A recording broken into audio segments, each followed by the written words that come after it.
자, 반갑습니다. 단타장인 구독자 여러분들, 단타장인입니다. 저는 지금 현재 7년째 주식 전문가로서 활동하고 있는 이제 주식 전문가고요. 오늘 영상을 통해서 이제 주식을 새롭게 시작하시거나 현재 주식을 통해서 매매가 좀 잘 안 되고 계시는 분들이 있을 수 있어요.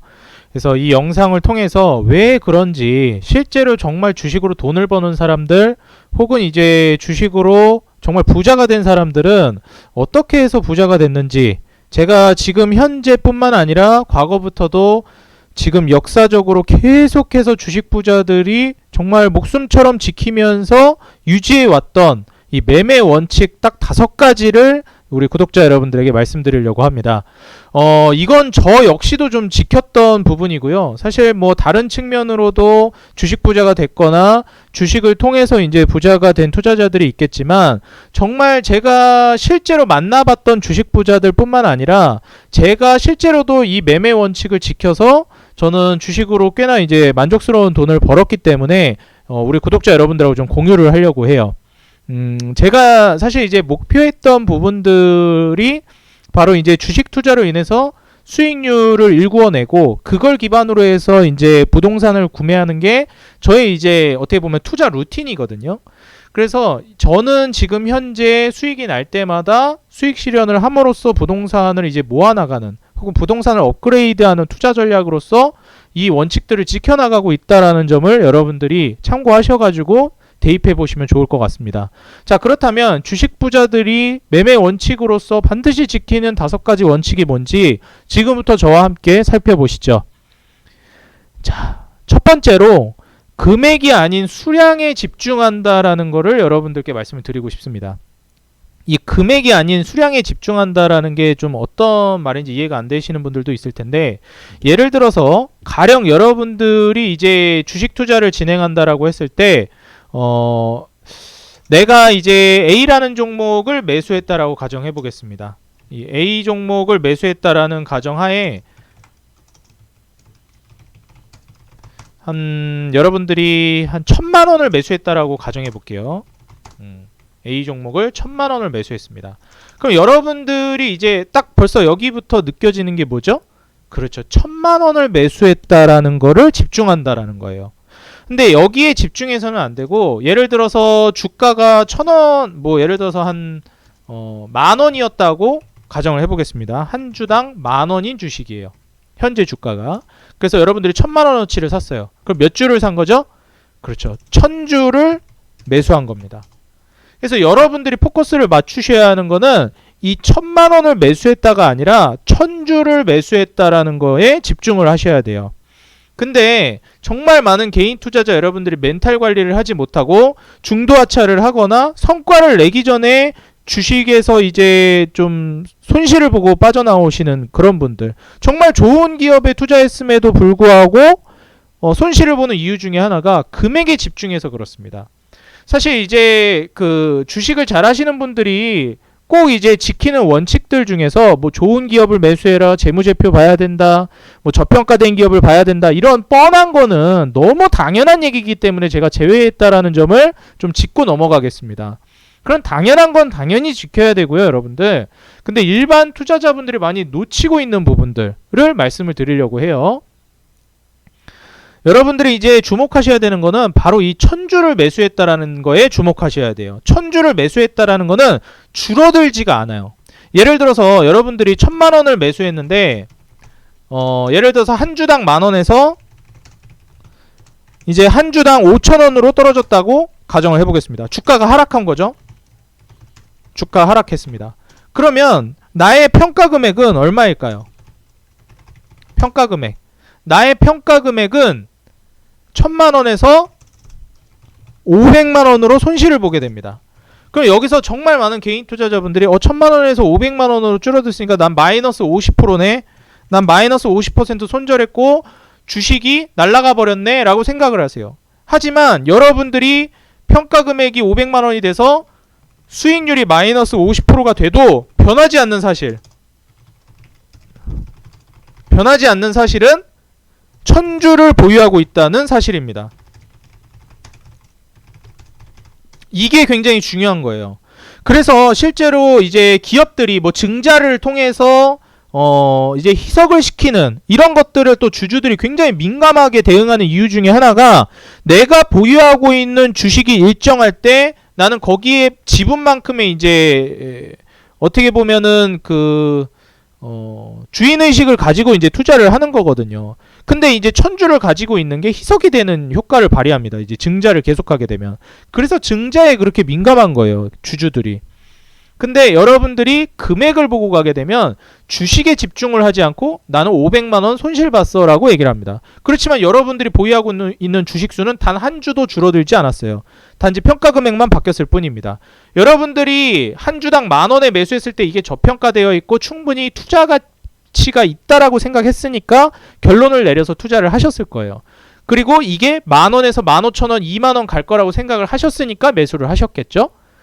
그러면은 거기에서 여러분들이 보유하고 있던 주식은 그 누구도 뺏어가지 않았다라는 사실을 꼭 명심하시기 바라겠습니다.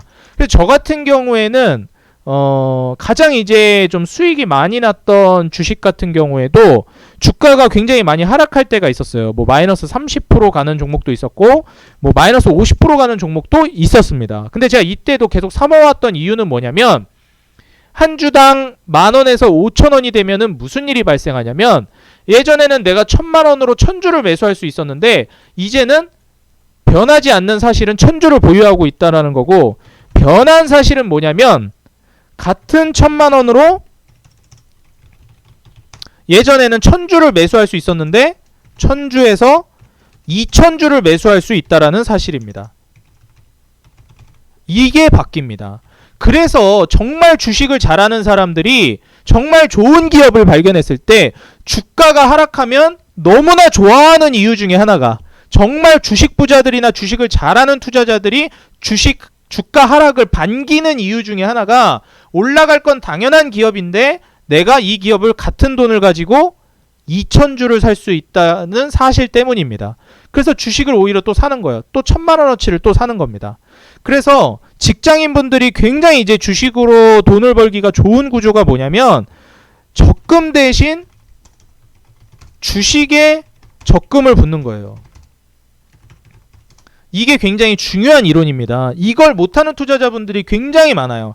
근데 정말 제가 답답한 것 중에 하나가 뭐냐면 정말 많은 개인 투자자 여러분들이 목돈을 모은 후에 주식 투자를 시작합니다. 그러고 나서 다 매수를 한 다음에 어떻게 하냐면 추매를 안 해요. 그리고 어떤 분들은 이런 말씀 하시는 분들이 있어요. 아니 개인 투자자가 돈이 한계가 있는데 어떻게 무한대로 추매를 합니까? 이런 분들이 있어요. 적금 여러분들 적금 분다고 생각하시면 돼요. 매달 2년 동안 적금 부으시잖아요. 그죠? 그럼 여러분들 어떻게 2년 동안 매달 추매를 한다라고 생각하시면 돼요. 종목을 가지고. 한 종목을 매달 2년 동안 추매한다. 그럼 단가 관리도 굉장히 잘 되고 그리고 여러분들이 주가가 떨어졌을 때 더 많은 주식을 살 수 있는 기회가 생깁니다. 그러니까 주가 하락을 이거를 리스크를 줄일 수가 있는 거예요. 근데 이거를 개인 투자자분들은 목돈을 모아가지고 한 번에 매수하고 빠지면 그냥 손실봤다 해가지고 손절치고 나와요. 거기서부터가 시작입니다. 마이너스 30% 50% 갈 때부터가. 그러니까 이 부분을 꼭 간과하지 않으셨으면 좋겠고 내가 매수한 금액에 집중하지 마시고 내가 매수한 금액이 아니라 내가 모은 주식수에 집중하라. 이게 핵심이라고 저는 말씀드리고 싶습니다. 이거 정말 주식으로 부자 됐거나 주식을 잘하는 사람들은 다 아는 사실인데 주식 초보자분들이나 진짜 주식으로 돈을 못 버시는 분들은 이 사실을 굉장히 간과해가지고 마인드 세팅이나 이제 마인드 관리에서 실패를 하는 분들이 굉장히 많습니다. 다시 한번 말씀드리지만 매수한 금액이 아니라 주식수에 집중하시기 바라겠습니다. 자, 다음으로 두 번째는 오너를 조사한다입니다. 이게 왜 중요하냐면 사실 이 오너를 조사한다라는 게 저도 예전에 KG그룹 주식을 이제 제 실계좌로 매수해가지고 그걸 번 돈을 기반으로 제가 아파트를 구입했거든요. 그때 수익률이 엄청 크게 나와가지고 그러니까 KG그룹을 제가 조사할 때도 뭐 그 회장님이 곽재선 회장님입니다. 그 곽재선 회장인데 이분 조사부터 해서 오너 플러스 계열사 조사를 전부 다 했습니다. 이게 왜 그러냐면 이 계열사가 서로 영향을 주고받아요. 그렇기 때문에 그냥 그 기업 하나만 똑 떨어뜨려 가지고 보기가 어렵습니다. 제가 그때 당시에 투자했던 기업이 KG ETS였는데 KG ETS의 특징이 뭐였냐면 바로 KG 스틸을 보유하고 있는 기업이었어요. 그리고 독자적으로 폐기물 사업을 하고 있었고, 근데 이제 KG 스틸이 워낙에 이제 적자를 보고 있던 기업이었고, 과거에는 동부제철이었다가 KG그룹으로 넘어오면서 KG 동부제철이 되고, 지금은 KG 스틸로 사명이 바뀌었습니다. 근데 그때 당시 제가 이제 KG ETS 투자할 땐 KG 동부제철 시절이었거든요. 근데 이 기업이 정말 만년 적자였는데 이게 흑자로 전환되고 있는 시점이었어요. 근데 ETS가 또 대주주이다 보니까 같이 움직였습니다. KG 스틸이 실적이 좋아지고 주가가 올라가니까 그 대주주인 KG ETS가 같이 영향을 받으면서 올라갔다라는 거예요. 그래서 제가 그때 당시엔 KG 동부제철이었습니다. 동부제철도 투자를 했었어요, 제가. 그래서 동부제철로 수익 내고 수익금 바로 ETS 추매했습니다. 그래서 동부제철 수익 먹고 그 다음 ETS로 또 먹었어요. 그래서 여러분들이 집중하셔야 되는 게 오너랑 계열사를 꼭 조사하셔야 됩니다. 내가 KG ETS나 뭐 KG 스틸 동부제철을 들어간다고 해서 그 기업 하나만 조사하시면 안 돼요. 일반적으로 그냥 단독 기업으로 있는 경우에는 그 기업만 보셔도 되는데 또 그 기업들도 단독 기업으로 있는 경우에는 어디에다 납품을 한다든지 어느 산업에 영향을 받습니다. 그래서 그 기업의 매출에 영향을 미치는 고객사라든지 산업을 조사를 같이 하셔야 되는 게 일반적이고, 그룹에 있는 기업들은 계열사랑 그 다음에 그 그룹의 방향성, 그 오너 조사를 꼭 하셔야 돼요.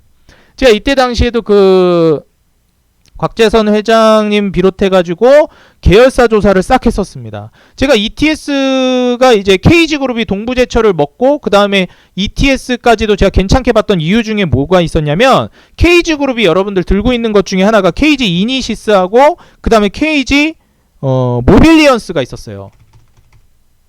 이 두 개 기업이 왜 중요했었냐면, 솔직히 저는 KG 이니시스랑 모빌리언스는 이제 투자할 생각이 없었습니다. 왜냐하면은 KG 이니시스랑 모빌리언스는 돈을 매달 따박따박 현찰로 꽂아다 주는 사업이에요. 엄청 좋은 사업입니다. 여러분들이 인터넷이나 모바일로 소액결제 이런 거 하시죠? 거기서 수수료를 얘네가 다 먹어요. 전국에서 발생하는 그 수수료도 얘네가 다 먹습니다. 여러분들 인터넷에서 뭐 쇼핑하고 뭐 책 사고 옷 사고 뭐 물건 사고 가구 사고 거기서 수수료 발생하죠? 거기서 발생하는 수수료들 얘네가 다 먹어요. 뭐 다 먹는다는 표현이 좀 그렇지만 하여튼간에 이 모빌리언스 이니시스에서 발생하는 건 현찰 싸움이고 수수료 싸움이고, 이미 이 인프라를 갖춰놨기 때문에 따박따박 돈이 꽂히는 아주 좋은 구조다. 그러면 모빌리언스 이니시스 찍으면 되지 않냐 이렇게 생각하실 수도 있는데, 뭐 안정감 있게 그냥 가겠다라고 하면 그럴 수 있겠지만, KG그룹이 제가 보는 관점에서는 이때 당시에 이 모빌리언스와 이니시스에서 발생하는 엄청난 캐시카우, 안정성을 기반으로 동부제철과 그 다음에 이번에 쌍용차도 인수했죠. 이런 게 다 가능했다라고 저는 보고 있어요. 그러니까 결국에는 얘네한테서 번 돈을 가지고 그걸 기반으로 이제 중후장대 산업들, 뭐 철강 사업이나 자동차 사업들, 굵직굵직한 사업들을 인수를 한 겁니다. 그럼 이걸 통해서 얘네 샀으니까 이제 어디에 집중하겠어요? 그 철강사랑 자동차 사업에 집중하겠죠. 그래서 저는 그쪽으로 기업이 엄청 힘을 쏟을 거라고 봤던 겁니다. 그러니까 이런 식으로 그냥 그 기업만 봐서는 안 되고 그 기업 간의 연계관 가능성도 좀 따져가면서 매매를 해야 한다. 그리고 오너 조사도 해야 한다. 왜냐면은 여러분들 아시겠지만 뭐 상속세 이런 것들이 또 기업에서 굉장히 민감하거든요. 그래서 2세 경영이나 3세 경영으로 넘어가는 과정에서 한번 이제 주가가 좀 떨어지는, 일부러 좀 의도적으로 낮춘다라고 이제 무조건 볼 수는 없겠지만 그런 기업들이 또 있을 수 있어요. 그렇기 때문에 오너 일가라든지 이제 2세나 3세 경영으로 넘어가려고 하는 추세다라고 하면 그런 부분들을 꼭 체크하시고 리스크를 어느 정도 인지하면서 투자를 해야 한다는 걸 좀 말씀을 드리고 싶습니다. 그래서 실적도 좋고 너무 좋은 기업인데 이상하게 안 가는 애들이 또 있거든요. 그런 애들 보면 또 그 오너 일가 뭐 상속 문제라든지 이런 게 조금 연결이 되어 있을 가능성이 있습니다. 그래서 이런 부분들 오너를 꼭 조사해야 한다. 그리고 플러스로 계열사를 꼭 같이 보셔야 된다. 그래서 어느 그룹의 주식을 산다라고 하면 여러분들이 삼성전자, 뭐 삼성전기 이런 걸 산다라고 하면 삼성 계열사를 다 같이 이제 좀 보셔야 돼요. 뭐 그 자회사나 모회사들 정도까지는 봐주셔야 한다 말씀을 드립니다. 그리고 이제 세 번째가 낙장불입입니다. 이 무슨 일이 있어도 지켜야 되는 건데 제가 이제 또 이제 주식 투자를 하기도 하고 투자를 하는 사람이기 때문에 뭐 사업에서 성공한 사람들이나 투자에서 성공한 사람들 뭐 유튜브에서도 저도 많이 보거든요. 근데 제가 어느 날 이제 영상 하나를 봤는데 그랜트 카돈이라는 사람입니다. 그러니까 이때 이 사람이 뭐라고 했냐면은 내가 이제 목표한 금액을 모으기 전까지는 그 구조를 만들기 전까지는 어떠한 일이 있어도 돈을 절대 빌려주거나 주거나 뭐 하면 안 된다고 그렇게 얘기를 하더라고요. 그게 저는 너무 공감을 했던 게 뭐냐면은 여러분들이 목표한 금액이나 거기까지 올라가기 전에는 절대로 여러분들 돈을 빼서는 안 됩니다. 지금 보시면 그랜트 카돈이라는 사람이 이 사람이거든요. 이 사람인데 나중에 이 사람 책도 썼어요. 10배의 법칙이라는 책을 쓴 사람인데 전 책까지는 안 읽어봤습니다. 근데 이 사람 뭐 강의를 하더라고요. 유튜브에 올라오는데 그랜트 카돈 치면 아마 나올 겁니다. 그러니까 이 사람이 한 얘기를 요약하면 부모님이 돈 빌려달라고 해도 절대 난 안 줬다. 왜냐? 난 아직 가난하기 때문에. 통장에 10억이 있는데도 자기가 가난하다고 얘기했어요. 왜? 아직 나는 내가 목표한 그 부분이 나오지 않았기 때문에. 근데 여러분들이 지키셔야 되는 거는 절대로 빼시면 안 돼요. 그러니까 주식을 매도하지 말라는 게 아니라 한번 주식 계좌에 넣은 돈은 절대 빼서는 안 됩니다. 뭐 할 때까지? 목표한 금액이 될 때까지. 저는 딱 목표한 금액이 아파트를 살 정도, 그러니까 부동산을 살 정도까지 일단 1차적으로 모으는 게 목표였고, 그 목표 금액이 완성돼서 그때 한번 주식계좌에서 돈을 뺐어요. 그리고 이제 부동산을 이제 대출 없이 진짜 현찰로 살 수가 있었습니다. 왜냐면은 주식 수익률이 높았기 때문에. 그러니까 여러분들 중요한 게 목표한 금액이나 목표한 수익률, 그런 이제 목표한 어느 정도 금액이 계좌에 만들어지기 전까지는 절대로 돈을 빼서는 안 된다. 이거는 여러분들이 정말 목숨처럼 지키셔야 된다. 아무리 주식 수익이 잘 나고 정말 매매를 잘하는데도 불구하고 나중에 가보면은 돈이 어디로 갔는지 모르는 분들이 많아요. 이거는 좋은 주식을 알려주는 것보다도 훨씬 중요한 겁니다. 정말 좋은 주식 투자하는 것도 좋은데 수익률 저보다 훨씬 좋은 분들인데 주식으로 나중에 보면 번 돈이 다 어디로 가서 없어졌어. 저는 주식으로 번 돈을 가지고 그분들보다 수익률은 훨씬 낮았지만 아파트라는 부동산이 하나 남았어요. 저는 주식 투자를 통해서. 근데 그 사람들은 어디 돈 다 쓰고 없어졌어. 뭐 돈 벌면은 막 또 바로 빼버리고 뭐 무슨 좋은 거 사 먹고 뭐 명품 사고. 안 됩니다. 딱 여러분들이 목표한 금액이나 목표한 거를 매수할 수 있을 정도의 뭐 그 정도 목표 금액이 되기 전에는 절대 계좌에서 돈을 빼서는 안 돼요. 그 안에서 계좌 안에서는 매매를 왔다 갔다 하셔도 되는데 계좌에서는 돈을 빼시면 안 된다는 거. 아, 저 급한 일이 있어가지고 돈 빼야 돼요. 없는 돈이라고 생각하세요. 그 급한 돈 여러분들 그럴 거였으면 주식에 넣으면 안 되는 돈이었던 겁니다. 이해되시죠? 이게 정말 중요합니다. 제가 지금까지 세 가지 원칙, 딱 낙장불입까지 세 개를 얘기했는데 이게 그 세 개 중에서는 제일 중요합니다. 한 번 계좌에 넣은 돈은 목표 금액이 되기 전에 절대 빼지 마시기 바라겠습니다.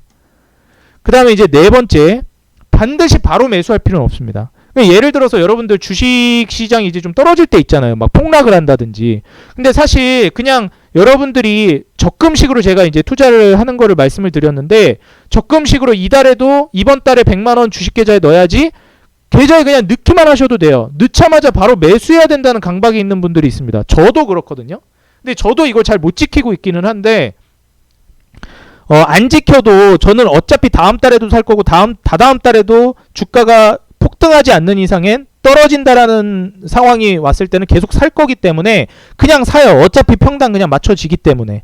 근데 그렇게 안 하고 좀 증시 눈치를 볼 필요성도 있습니다. 시장이 너무 폭락하면.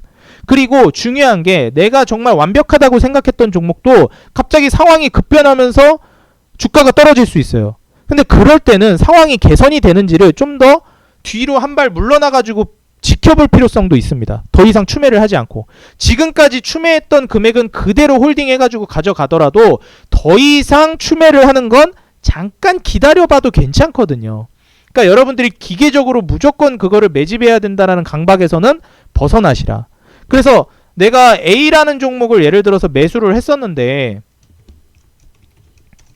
A 종목을 매달 적금식으로 매집하고 있었는데 이런 경우 엄청 많습니다. 저도 그랬어요. 갑자기 악재 터지면서 막 주가 급락하는 경우 있어요. 저도 그랬어요. 저 최근에도 그랬고. 그러니까 이런 경우에는 잠깐, 그러니까 그걸 손절치라는 게 아니라 손절은 아니더라도 더 이상의 무지성 춤에는 잠시 멈출 필요가 있다. 그 다음에 혹은 A보다 더 좋은 종목을 발견할 수도 있어요. B 종목이 더 좋아 보여. 그럼 그때부터는 A 종목을 잠시 매집을 중단하고 이제 B 종목으로 매집을 새롭게 시작하는 것도 괜찮습니다. 예를 들어서 매달 100만원씩 매집 중인데 A 종목에 한 2천만원 매집이 완료됐어. 근데 이제 B 종목이 더 좋아 보여. 그러면 2천만원은 계속 가져가고요. B 종목은 새롭게 이제 100만원씩 매집을 시작하는 겁니다. 그러면 A 종목은 2천만원 모아놓은 거는 그대로 가져가는 거예요. 예, 그대로 가져가는 거고 B 종목을 이제 100만원씩 매집 시작하는 겁니다. 제가 이거 금액으로 하지 말라고 그랬죠? 예를 들어서 뭐 1000주를 모아놨어. 그러면 계속 1000주는 그대로 가져가고 여기서 이제 뭐 10주든 뭐 100주든 금액이 허락하는 한에서 계속 매집을 하는 겁니다. 알겠죠? 그래서 요거 꼭 바로 매수할 필요는 없다. 저도 이거 좀 어려워하긴 하는데 요거를 여러분들도 감안해서 보시기 바라겠습니다. 왜냐면 이게 자연스럽게 분산 투자가 돼요. 처음에는 A 종목 하나로 대박 내려고 하다가 좀 이게 안 될 수도 있으니까 B 종목으로 다시 이제 또 선회를 합니다. 여기를 매집하기 시작해요. 그럼 B 종목을 한참 매집하다 보면 A 종목이 다시 올라올 수도 있어요. 아니면 상황이 개선되거나. 그럼 그때부터 A 종목을 다시 매집해도 되는 겁니다. 이해가 되시죠? 그럼 이러다 보면 매매가 조급해지지 않고 좀 더 냉철하게 뒤에서 바라보게 돼요. 그래서 이런 방식으로 매집을 좀 진행하는 것도 하나의 방법이다라는 거를 말씀드릴게요. 그리고 마지막인데 3년의 인내심은 필수입니다. 여러분들이 예를 들어서 내가 한 주식계좌가 평가 금액이 지금 얼마가 됐는지 모르겠지만 내가 5천만원을 주식계좌에 넣었는데 매달 꾸준히 넣어가지고 지금 뭐 예를 들어서 3천만원으로 떨어져 있다. 혹은 뭐 7천만원으로 올라가 있다. 뭐 여러 가지 경우가 있겠지만 내가 주식계좌에 투입 금액을 10억을 넣겠다. 목표를 세웠으면 10억을 넣기 전까지는 계속 넣고 그리고 최소한 3년은 기다리셔야 돼요. 여러분들이 기업에 투자를 하실 때 증시 때문에 어거지로 떨어지는 경우도 굉장히 많습니다. 실적이 좋은데도 불구하고 전망이나 성장성도 좋은데도 불구하고 그리고 하락장이나 주가가 하락할 때는 저마다 안 좋은 기사들을 쏟아내요. 그리고 올라갈 때는 저마다 좋은 기사들을 쏟아냅니다. 그러니까 이거는 결국 그냥 결과론적인 거기 때문에 여러분들이 정말 좋은 기업이고 제대로 된 알짜 종목을 발견하셨다면 적어도 3년은 지켜보시라고 저는 말씀드리고 싶어요. 왜 3년이냐면요. 이거를 제가 좀 보여드리고 싶은 게 있는데 일반적으로 증시 사이클이 3년 사이클로 움직입니다. 그러니까 상승과 하락을 모두 온전하게 이제 완료시키는 기간이 대략 3년이에요. 그러니까 여러분들이 이때도 마찬가지예요. 2018년도에서 2020년도 고점까지 여기까지 걸리는 시간이 3년입니다. 보시면 2017년 말 고점에서 이때 2021년 중순 고점까지 몇 년이 걸렸죠? 1년, 2년, 그리고 3년. 3년이 조금 넘게 걸렸어요. 그러니까 이 한 사이클, 다음 고점까지 사이클이 한 3년이 걸리는 거예요. 그럼 이때도 볼까요? 이때 고점 찍었을 때 얼마나 걸렸죠? 2015년에서 16년 떨어졌다가 17년도 올라가고 1년, 2년, 3년이 걸렸죠. 다음 고점까지. 예, 이런 시기예요. 그래서 이때가 이제 굉장히 어려운 시기라기보다는 어렵지도 쉽지도 않은 무난한 장이었다고 얘기하는 게 바로 이때입니다. 2012, 13, 14 한 15년도 정도까지 이때가 장기 박스권 장세였거든요. 그래서 이때는 뭐가 잘 먹혔었냐면 단타가 굉장히 잘 됐습니다. 테마주나 단타가 굉장히 잘 됐고 이 안에서 이제 또 우량주 차라리 장기 투자를 하는 분들은 굉장히 돈을 많이 먹었죠. 근데 중요한 거는 기본 3년 사이클로 움직인다라는 거를 꼭 명심하시기 바라겠다. 그리고 여기서도 보시면 아시겠지만 2007년 고점 찍고 2008년 서브프라임 모기지가 터졌지만 얼마나 됐어요? 1년 지나고 2년 지나고 3년 됐더니 어때요? 다음 고점이 됐죠. 그러니까 여러분들이 이 고점에서 다음 고점까지 가기가 일반적으로 증시 개념으로 3년이에요. 실제로 여러분들이 주식 투자를 해보시고 정말 좋은 기업을 발견하셨을 때도 한 3년 정도는 최소한 기다려 주시거나 3년 정도는 꾸준히 매집을 해서 단가를 조절해 주시고 맞춰 주셔야 성과가 나온다는 뜻입니다. 물론 그 이전의 성과가 나올 가능성도 매우 높아요. 다시 한번 말씀드리지만 제대로 된 산업, 제대로 된 기업에 투자했을 때의 전제입니다. 제가 이전에도 로봇이나 자율주행도 말씀을 드렸었지만 로봇주들도 굉장히 안 가는 시기가 있었거든요. 요새 로봇주들 얼마나 잘 가요. 이미 한 2020년도 그때 CES, 2020 CES나 2021, 2022 CES에서도 로봇 관련된 산업들이 계속해서 소개가 됐었단 말이죠. 3년만 여러분들이 매집했어도 로봇 관련주 얼마나 수익이 많이 냈겠습니까? 뭐 자율주행도 전 지금 굉장히 좋다고 보거든요. 자율주행 여러분들이 지금부터 투자해서 3년만 보셔도 충분하다는 거예요. 단가 조절만 잘 하시면. 그래서 이런 부분들을 마지막으로 말씀드리면서 3년의 인내심은 필수다. 3년의 매집은 최소한 진행해 보시고 투자를 진행하시라. 심지어 고점 대비해서 지수가 굉장히 많이 빠졌죠. 2021년 중순 대비해 가지고 1년 정도 증시 하락이 떨어졌어요. 그럼 다음 고점, 전고점까지 올라가는데 대략 얼마나 걸릴까요?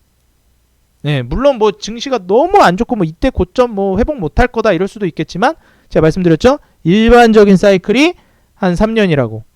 그럼 21년도에 이때 가장 시장을 끌어올린 주도 대장 섹터, 이 가장 주범이 됐었던 섹터만 피해서 성장 섹터 그리고 실적 개선되고 있고 아직 급등이 안 나온 종목과 섹터를 선정해서 성장성을 보고 재물을 보고 투자를 하신다면 지금 증시 자리에서 3년 동안 매집했을 때 수익을 못 내기가 어렵다는 거예요. 그래서 저는 이러한 부분들을 마지막으로 강조드리면서 주식 부자들이 기본적으로 지키는 부분들, 정말 중요하게 생각하는 부분들을 여러분들께 말씀드리면서 내가 과연 이 원칙들을 좀 잘 지키고 있는지를 다시 한번 생각해 보시기 바라겠습니다. 나는 금액이 아닌 수량에 집중하고 있는가? 마지막으로 정리할게요. 첫 번째, 나는 주식 투입 금액이나 평가 금액에 집중하고 있는지 아니면 내가 모아놓은 주식 수에 집중하고 있는지 이걸 첫 번째로 보셔야 되고, 두 번째, 나는 오너와 계열사를 철저히 조사하고 투자에 임했는지, 세 번째, 내가 목표한 금액이 되기 전에 주식에서 돈을 빼지는 않았는지, 네 번째, 내가 너무 계좌에 돈을 넣자마자 바로 매수를 하진 않는지, 마지막으로 최소한 3년 이상은 그 기업을 기다려주는 인내심을 발휘했는지. 제가 주식 투자자들이 3년 안에 90%가 깡통차고 주식시장을 떠난다고 말씀드렸어요.